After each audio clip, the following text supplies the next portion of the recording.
Welcome back, Adobe Presto. I wanted to talk to you guys about layer adjustments, and I actually did a video on this, and it ended up being about 7 minutes, which goes beyond my sort of personal rule that I created for how long I want these videos to be. I want them to be short. I want them to be less than 5 minutes, if you will. What's that microphone? And so, I decided to do this in two parts, and I'm breaking it down into how you would use layer adjustments for doing special effects and how you do layer adjustments for doing corrections in photos. So, and I feel like I said earlier layer effects, and I meant to say layer adjustments. So if I happen to say that, I guess I'm just tired. I don't know. But anyways, so we're talking about layer adjustments. That's this little guy down here. And so, yeah, the other one was too long. So let's get started. Let's talk in this first part one about what to do if you're fixing something in a picture. And I always tell my students in my graphic design classes this, is if you want to fix color and contrast issues, like in this picture here, you can see it's very muted back. Shout out to Adobe, by the way, for providing this on their website. They got a lot of cool stuff to mess around with. But if it's kind of muted back like this, usually the layer adjustment that you want to go to is going to be the levels layer adjustment.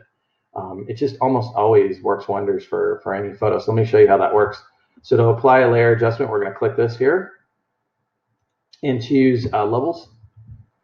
And you're going to see the properties dialog pop up here. So I'm going to bring this front and center and just talk to you real quick about what you're looking at. This is called a histogram, and it's showing us basically a bar graph on 255 levels of color. I think it's color. And you can see right away when this is touching the top of the graph, that's not good actually. And if these endpoints here, this stands for shadowed areas or dark areas, your midtones and your highlights.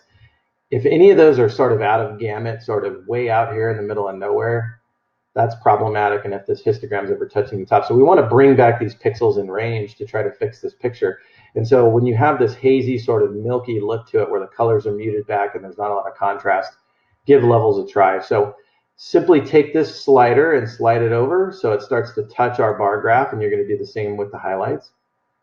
And you want to use sort of natural instinct, especially if you were the one that took the picture, for what looks right. So you can see I'm deepening the shadows and I'm increasing the highlights, and I'm bringing the pixels back within range like it should be. And you can see right away it starts to restore some of the color.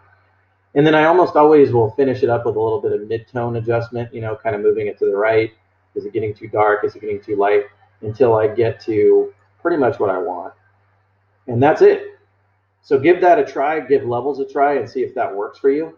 Here was the before and after. I'll put my properties back real quick so you guys can see this.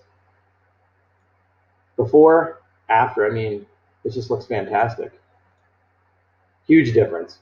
You can also combine layer adjustments. If you click on this and go to hue saturation, for example, and up the saturation, you can increase the color in the picture as well.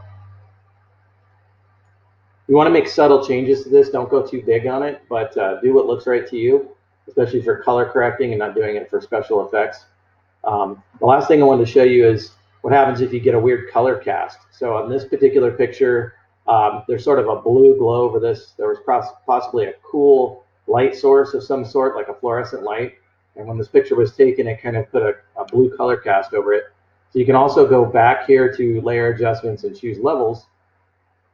And with this one, I got this one off of the Adobe website, but click the midtone eyedropper and just simply sample something that should be about neutral gray. So you want to click around until this restores the colors back to normal. So right in here, if I'm sampling this, I know this needs to be gray. And since that's my midtone slider, I just click on something that's gray. And you can see the oatmeal cookies look like oatmeal cookies now and not like blue oatmeal cookies. So here's the before and the after.